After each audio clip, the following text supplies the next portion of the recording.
tardes. Hoy traigo a una colaboradora espectacular.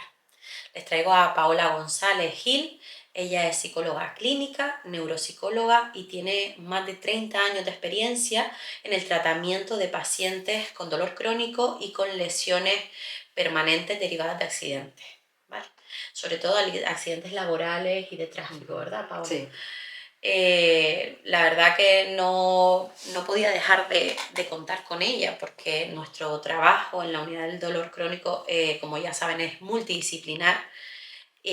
Nuestro granito de arena dentro de la consulta es el que es, pero luego sí que necesitamos muchas veces apoyo psicológico. En mi caso siempre cuento con Paola, y también tratamiento fisioterápico, tratamiento nutricional, por ejemplo, o de otros especialistas, ¿no?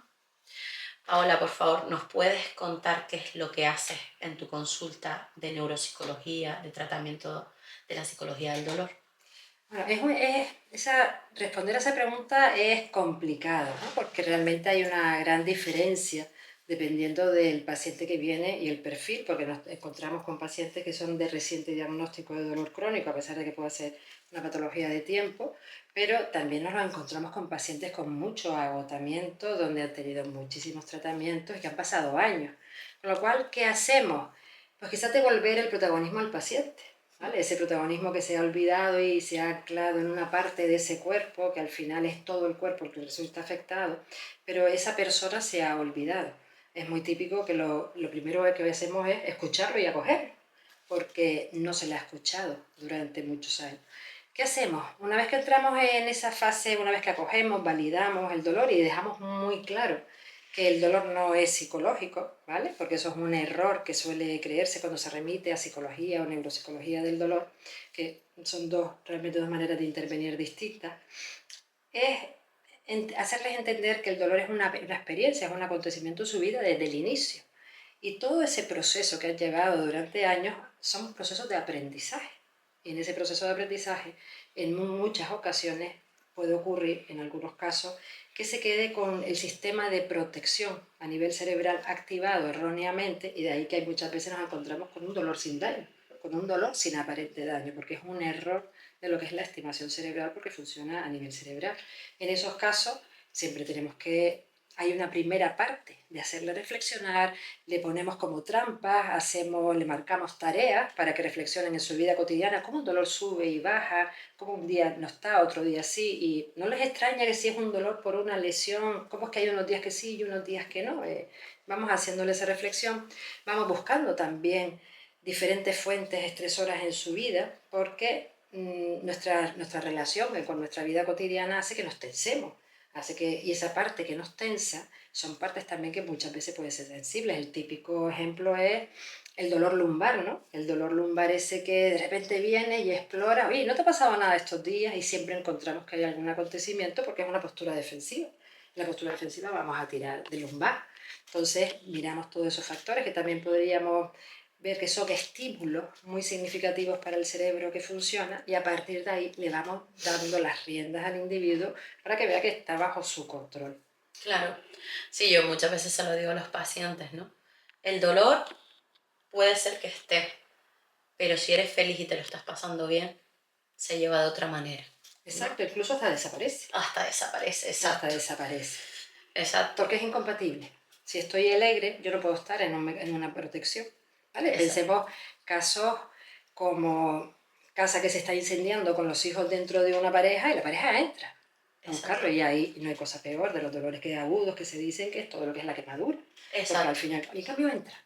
En cambio entran, ¿vale? Y ese tipo de experiencias hay que escucharlos, como yo he tenido a madres quemadas, cómo cogían a sus hijas que estaban literalmente pegándose fuego y no se enteraban absolutamente de nada. Sí, sí, sí, sí. Lo importante, ¿no? Que es manejar. Es que es un mecanismo de protección, es una decisión que toma el cerebro. El dolor es, al final, no estamos hablando de dolores agudos, son distintos, ahí el aspecto psicológico prácticamente no está, puede estar manifestándose en un exceso y a veces recurren a nosotros para intentar paliar, pero el dolor agudo sabemos que desaparece y que es un tratamiento que realmente ahí el psicólogo muy poquito puede hacer, más que compensar emocionalmente. Ahí hablaríamos de la psicología pura, ¿no? Por decirlo, no tanto de psicología del dolor, que no entra. Pero en esa parte de tener que estar apoyando, de tener que reflexionar, esa parte de que no aparece y ese mecanismo de protección, es lo que decía, es un componente, si el dolor es un componente perceptivo de una respuesta, de un patrón de protección. Y claro, nosotros a nivel cerebral tenemos un área somatosensorial que se supone que ahí llega todo lo que es la recepción de la nocicepción, pero también se activa. Nosotros tenemos un cerebro virtual y funcionamos de acuerdo a nuestro cerebro virtual, de tal manera que muchas veces tenemos experiencias de dolor sin tener, sin pasarnos nada, y es porque estamos activando la imagen que tenemos. De eso, una de las grandes luchas que es con la manera que, por ejemplo, los médicos hablan a los pacientes cuando les hablan de manera catastrófica, porque claro, yo me tengo que construir, si a mí me dices que tengo la mano, que está hecha polvo, que tengo todos los huesos, tienes muchísimos huesos rotos, ya yo me estoy construyendo algo. Y eso lo estoy asociando a una experiencia dolorosa, con lo cual lo previsible es que se agudice. Claro, al final lo más importante es devolver el protagonismo al paciente y enseñarle que él no es un dolor, él no es una discapacidad, Exacto. sino que probablemente es más capaz de hacer muchas más cosas que las que él cree, ¿no? Teníamos un paciente en común con una rodilla, que se le iba la rodilla, que bueno, ya veremos por qué se le va la rodilla, pero que si se lo estaba pasando bien, probablemente la rodilla pues podía hasta bailar, ¿no? Es lo que hablábamos. Y tenía más miedo que otra cosa. Claro, porque anticipa hacer mecanismos de protección. Entonces, a veces es difícil comprenderlo, ¿no? Porque esa parte de ahora que está tan de moda lo de las neurociencias, se ha producido un gran impulso. Pero el dolor no se produce en el lugar de la lesión. Estamos hablando de lesiones de ya cronificación del dolor, ¿vale? Sí. Ahí no se produce. Es una respuesta cerebral. Por eso hay esa gran variabilidad ante una misma lesión. Y después pensemos también que el cuerpo humano integra. Integra es plástico, al fin y al cabo, por utilizar un término más cercano, sí, ¿no? Y esa plasticidad hace que se integren los resultados lesivos. Y el cuerpo se adapta. De hecho, si miramos, hay un dato que para mí es absoluto y es, si vemos la población que presenta dolor, es una franja inferior a 60 años. O sea, las personas mayores de 80 años, que se supone que sus columnas están hechas polvo, que se supone que rodillas están hechas polvo, no suelen ser tan demandantes de fármacos. ¿Vale? En cambio, pacientes que son más jóvenes, es cierto es que les limita más su vida. Y en esa limitación de vida, porque el otro está más adaptado, no lo tienes, pero si hablamos de experiencia de dolor, ¿cuántas personas podríamos hacerle una resonancia y encontrarnos 1000 cosas? Y no tienen experiencia de dolor, cero, o al revés. ¿Cuántas personas de manera fortuita nos encontramos con una estenosis de canal lumbar y al día siguiente tienen un dolor lumbar? Claro, sí, de esas veo yo muchas. Claro, entonces, en plan, no, es que tengo una hernia discal izquierda ya, pero es que a ti te está doliendo la pierna derecha. Ya bueno, pero es que tengo una hernia discal izquierda, que me da igual, la hernia discal izquierda está ahí, no pasa nada. Pero a ti te duele el lado derecho. Vamos a pensar en lo que te duele, olvídate, esto fue un hallazgo. A mí me pasa eso mucho en consulta. El paciente de repente deja de ser un paciente con unos síntomas y es una resonancia. Exacto. Que me da igual tu resonancia. Dale la vuelta, me da igual. Tú tienes una clínica de esto, esto y esto, y una exploración física de esto, esto y esto, y vamos a tratar esto. Pero necesitan la coherencia. Exactamente. Y en la coherencia yo tengo una lesión aquí. Entonces, si tú me estás diciendo que realmente me duele el otro lado, no puede ser. Con lo cual entramos en disonancia cognitiva. No, es que yo tengo la hernia. Con lo cual, la conclusión será, vale, sí, pero a mí me duele. Esta parte, y esto pues será una irradiación o aparece un problema grave. Y es, ¿y si tengo otra cosa que no me han diagnosticado? Claro, sí, no, y la duda, sí, por supuesto. Y esa duda que a veces es un problema. Me pareció muy interesante lo que me dijiste de que el paciente más demandante es el menor de 60 años. Te voy a lanzar dos preguntas porque esto, tú sabes que a mí me gusta viajar mucho. Mucho, mucho. Mucho, mucho. Y hace unos años estaba en Guatemala aprendiendo a hacer cestas con una doña. Me pegué toda la tarde bebiendo café con esa mujer y aprendiendo a hacer cestas. Y la mujer me estaba contando su experiencia de vida y yo decía, Dios mío, esta mujer está aquí tan tranquila contándome todas estas desgracias y yo preocupándome por problemas del primer mundo, ojo, ¿eh? Y ella todo me decía, gracias a Diosito. Es que, y yo decía, qué suerte tiene esta mujer de ser creyente. Creamos en lo que creamos, ¿eh? Porque los creyentes se aferran a algo. Y después hay un tema educacional. A ella no le queda de otra que adaptarse a lo que tienes, porque no tienes otras opciones. Y yo creo que nuestros mayores crecieron en la religiosidad y el no te queda de otra. En la No, aceptación. en la aceptación. Nosotros ya nos hablan 3 personas a la vez y tenemos ansiedad, pero nuestras abuelas parían en casa 9 niños y no sabían si en el embarazo se morían, si en el parto se morían, si en el parto se te morías tu hijo. O sea, vivían en un nivel de incertidumbre altísimo. Sí y no. No sé, Vivían te en un lanzo la escenario, pregunta de, sí. ¿crees que ahora los jóvenes tenemos más demanda, o sea, somos más demandantes porque tenemos otro tipo de educación y porque somos menos religiosos a lo mejor? Sí, a ver, la religión influye, no cabe duda, pero no tanto porque nos aferra, yo soy cristiana, no tanto porque nos aferramos, sino porque confiamos justamente en la grandeza de lo que somos, en nuestras capacidades y aceptación de lo que tenemos. Lejos de luchar y de ser una queja, realmente lo que hacemos es aceptar las situaciones y verlas de otra manera y decir, bueno, pues si ocurre esto, por algo será, tendré que. Es cierto además que yo suelo comentar que es muy raro ver en una consulta de psicología un cristiano fervoroso con algo grave, porque siempre existe una aceptación y una confianza, y eso es un regulador emocional muy importante. Ese mismo regulador también se acerca al dolor, porque hay una integración, siempre hay una confianza. ¿Hay que ser cristiano para eso? No. Hay que creer en el ser humano y en las capacidades que tenemos. Y tú lo acabas de poner un ejemplo muy claro. Cómo nuestros padres, bueno, en mi caso mis padres, en el caso de tuyo o tus abuelos, tenían unas capacidades enormes, pero es que esos cuerpos son los mismos que los de ahora. La diferencia es que nuestra interpretación sí que ha variado y la educación y sobre todo una cultura de la pastilla, una cultura de la cercanía y un interés, que a mí no me cabe duda, político desde grandes élites, de que no tengamos capacidad de nosotros controlar y solucionar, sino que tenga que ser exteriorizado y sean ellos los que nos lo solucionan, ellos crean los problemas y ellos crean las soluciones, hacen que pues un fármaco parece que me lo va a resolver, pero es que cada vez que una persona toma un fármaco se está diciendo yo no puedo, yo no tengo capacidad, necesito algo fuera. Exacto. Y eso es la entrada de lo peor. Y después también una cosa, mi abuela vivía con un sacho en la mano. Yo ahora vivo sentada como una señora. Y bueno, como no vaya a entrenar, a las 2 semanas me duele la espalda. Exacto. El nivel de actividad física también ha cambiado un montón de cosas en la sociedad. El movimiento. Y después te quería hacer una pregunta. ¿Tú crees que cuando...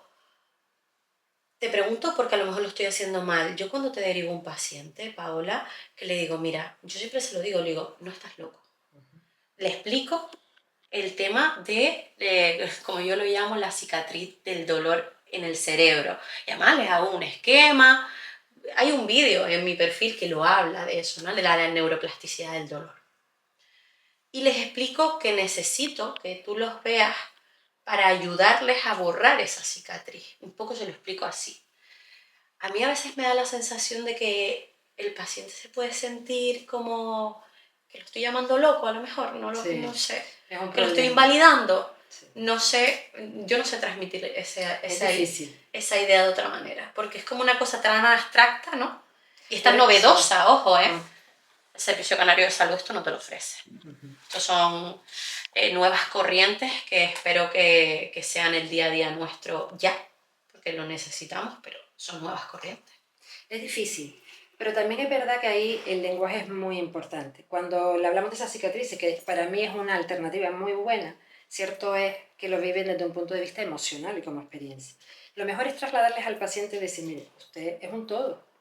¿Y dónde experimenta usted el dolor en la pierna? No, mire, la tiene en el cerebro. Si yo hoy, si esa información no llega al cerebro, porque yo le duermo de cintura para abajo, usted no va a experimentar el dolor porque no le llega, pero el pie sigue estando lesionado.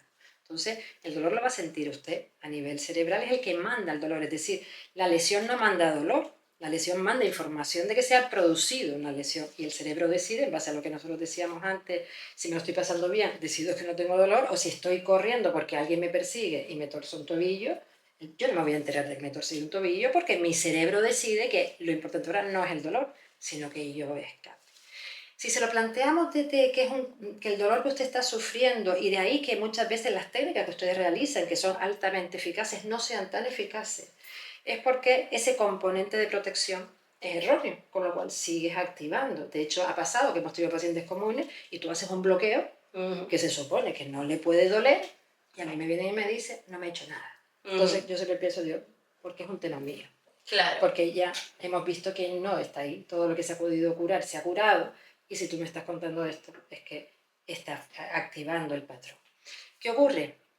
Que tú decías una cosa muy importante, las unidades del dolor no funcionan con la psicología y neuropsicología del dolor integrado, ¿vale? La psicología del dolor se dirige más a aquellos pacientes a integrar tu vida, a aceptarlo y a manejarlo. En neuropsicología intervenir, porque lo vemos desde lo que es el proceso de aprendizaje cerebral de un mecanismo de protección-error.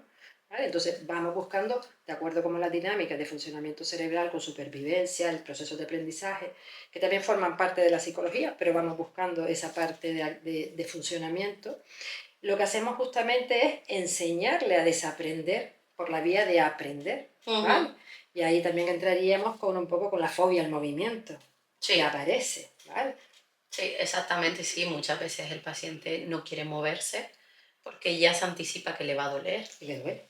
Y le duele, exacto, pero si lo distraes, que tú haces mucho esas maniobras de distracción Eso y te lo llevas a dar vueltas. Me lo llevo a dar vueltas, pero fíjate que no es tanto la distracción, que a veces sí, que a veces lo hago y cojo, pues me acuerdo de un paciente que estaba con un tema, más un compañero nuestro, pero del Servicio Canario de Salud, y con un problema de las dos rodillas, que el pobre lo pasaba muy mal, entonces le dije, vámonos a la calle. Nos fuimos a la calle, entonces cuando íbamos de vuelta había una piedrilla por el suelo, dije, vamos a llevar la piedra hasta allá, venga, hasta ahí. Pegamos un buen recorrido de piedra y claro, la rodilla giraba por todos lados, ¿no? Claro, le iba dando pataditas, ¿no? Y la piedra se iba para un lado, se iba para otro, hasta que llegamos ya ahí a la puerta. Digo, ¿qué tal? Dice, pues me has hecho recordar cómo se tenía 10 años, porque yo venía al colegio por aquí y tal y cual, con la piedra. Digo, ¿y qué están tus rodillas? Ah, pues no me he dado cuenta. Digo, claro, o sea, le seguía, no se había dado cuenta de todos los movimientos, lógicamente.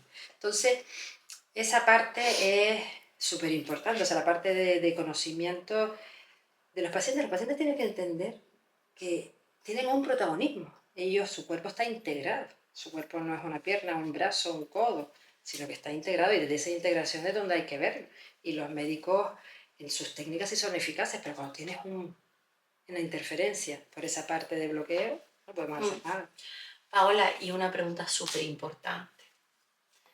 Todos, es que vamos a ver, 1 de cada 5 pacientes españoles tienen dolor crónico, entendiéndose por un dolor que se perpetúa más de 3 meses. Todos tenemos un conocido, un amigo, un familiar que tiene un dolor crónico. Cuando no es la lumbar es la rodilla, cuando no es el hombro, cuando no es una migraña, cuando no es lo que sea. ¿Cómo podemos ayudarlo? Para no invalidarlo, porque no paro de decirlo, el dolor, al igual que la depresión y otras tantas enfermedades, las reumatológicas también, todas las enfermedades invisibles, enfermedades raras, son enfermedades muy maltratadas. Son pacientes tremendamente maltratados.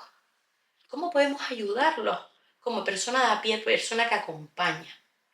Ya no te hablo ya como profesional, como familiar de, como amigo de un paciente. Es complejo porque la validación de su dolor, el comprenderlo, también cansa y agota al que está alrededor.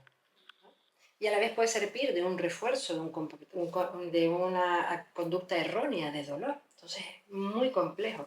De hecho, hay veces que yo me exploro y digo, ¿usted tiene algún familiar simpático o algo para que se vaya a caminar con usted? Porque sé que esa persona simpática le va a exigir y la va a exponer a unas situaciones que te va a tener que llamarle la atención de que puede. Pero las personas que tienen, que sufren, realmente lo sufren. Y eso hay que entender que sufren y prestarles la ayuda, la comprensión y la cercanía. A la vez hay que intentar intervenir con ellos en otros momentos, en otros escenarios, activarlos, participar dentro de las limitaciones que tienen, porque no podemos ponerlo en una escalera en el quinto piso, en el quinto escalón, perdón. Si estamos con un dolor grande, ponlo en un primero, pero haz que sea activo. Con lo cual es comprender, pero adaptar la actividad para que no se pare, porque realmente el objetivo es que no se pare. Sí. Porque como se pare, se agudiza absolutamente todo y se aparece un componente de características depresivas y aparece la pérdida de vitalidad, aparece el aumento de fármacos, de ahí sí que lo tenemos muchísimo más complicado. Sí. A no ser, que es lo que suele ocurrir, que le pase un acontecimiento más importante que la persona y entonces sale. Si personas que vemos que están gravemente afectadas por dolor y con todo ese entorno de proceso depresivo, fármacos, etcétera, ocurre a lo mejor algo a un hijo suyo importante, aquello se olvida. Sí, Aquello se olvida yo, o sea, automáticamente. soy anestesista, yo también doy anestesia. He visto madres y padres verdaderamente enfermos en una sala de espera durante horas.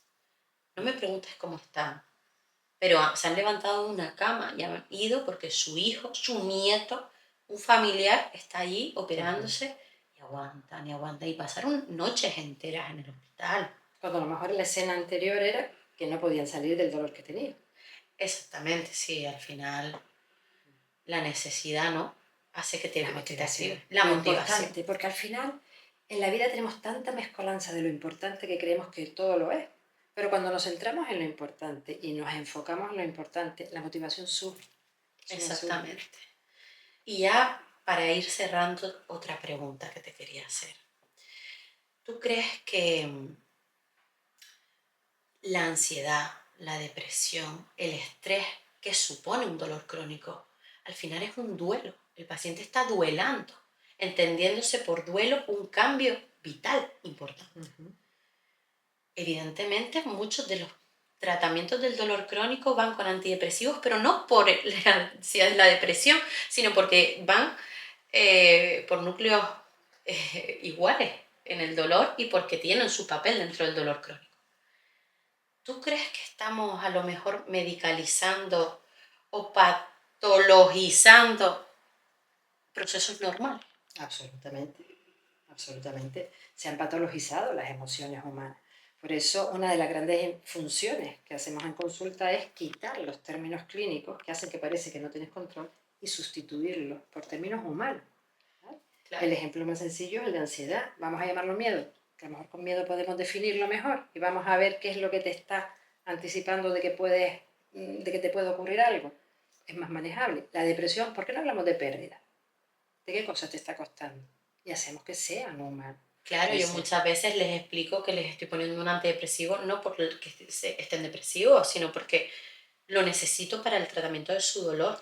Que no se preocupe que cuando eso tal se lo vamos a quitar. Pero eso es otro. ¿Pero por qué? Porque el paciente, si yo no se lo cuento, va a sacar la caja, el prospecto, pergamino, y va a ver que es un antidepresivo. Claro, pero a la vez... Pero se lo tengo que explicar. Pero nos pasa al revés. Cuando las personas vienen con tratamientos antidepresivos, que sabemos que no van a funcionar, porque realmente si tú no tocas la base de todo no van a funcionar, lo que le decimos es, mire, también se da para la incontinencia urinaria.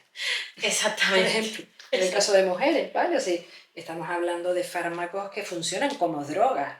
Y el tema del psicofármaco tenemos que empezar a desmitificarlo un poco. En Estados Unidos se llaman drogas, no se llaman psicofármacos.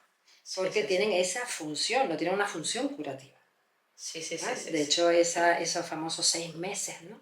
De los antidepresivos. Ah, no, ya hablan de un año. Sí, pero estamos en 6 meses y ahora estarán en un año y dentro de tiempo 1 año y medio porque se van reduciendo las habilidades de afrontamiento. Es decir, en 6 meses, algo gordo que te ha pasado en tu vida que debe ser motivo para acudir a un profesional, pues calculan que si la tienes, que si la resuelves, que si ajustas, que si integras, con 6 meses yo ya estás bien. Y tú lo miras y dices como la gripe, ¿no? 1 semana, Hombre, también es verdad que la precariedad laboral, la incompatibilidad de la maternidad / paternidad, el precio de la vivienda, todo eso no se cura en 6 meses. Claro, pero esos son problemas. Son problemas que hay que resolverlos y encauzarlos en otro tipo de reclamación social, como es a nivel político, que se supone que para eso les pagamos, pero no los han devuelto.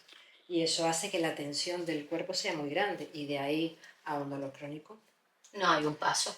Hay un paso porque estamos hablando de cuerpos cargados de energía, con ganas, que eso es una de las cosas que es muy importante, que podríamos tocar también, es la diversidad del dolor, que tú sabes que tú y yo, que estamos siempre, que nos gusta la investigación y que estamos con los temas de las diferentes funcionalidades del dolor. No quedarnos solamente en que el dolor es una expresión de lesión, sino que tiene esa funcionalidad. Y realmente, como tú bien acabas de decir, todos esos problemas que forman parte, lo que está haciendo el cerebro es poniéndose en activo para ir a luchar.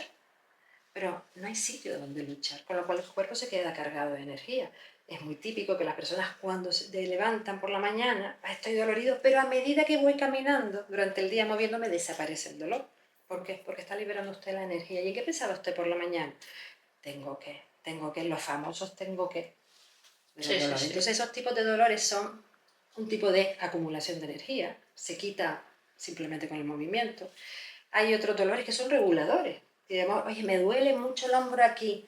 ¿Tú qué trabajas? ¿Qué haces? No, yo me pego todos los días 12 horas en el ordenador. ¿Y cuántos días lleva tal, tal? Pues que a lo mejor el dolor te está diciendo, ¿quieres hacer el favor de mover el brazo?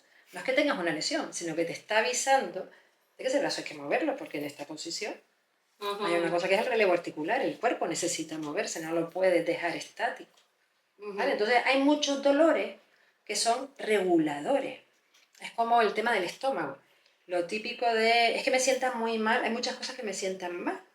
Claro, yo digo, no, creo que te está funcionando bien tu sistema protector porque te está diciendo que eso que estás comiendo es tóxico para tu cuerpo. Ujú. No es que te sienta mal, es porque tienes el estómago mal, sino que no debes comerlo, Que no porque debes seguramente comerlo. tiene un tóxico. Y lo Sí. mira y está lleno de mil cosas que creemos que nos lo comemos y no nos va a pasar nada. Eso es imposible, ¿no? Entonces, parece que le hemos devuelto, hemos quitado, le hemos cambiado los síntomas al cuerpo, ¿no? Ujú. Y en vez de hacer una lectura de son señales, igual que la ansiedad, yo pongo siempre el ejemplo, es como una ambulancia, ¿no? La sirena son las emociones, pero el problema yo lo tengo dentro, y tengo que buscar dentro, no puedo tratar la ansiedad, tengo que tratar el problema que me causa miedo, Ujú. porque mirar Exacto. la sirena no me resuelve nada. Exacto. Pues Paola, mil gracias por A acompañarme. ti, A mí me encanta este tema, me parece que es muy innovador. Es innovador por desgracia, porque creo que es muy necesario.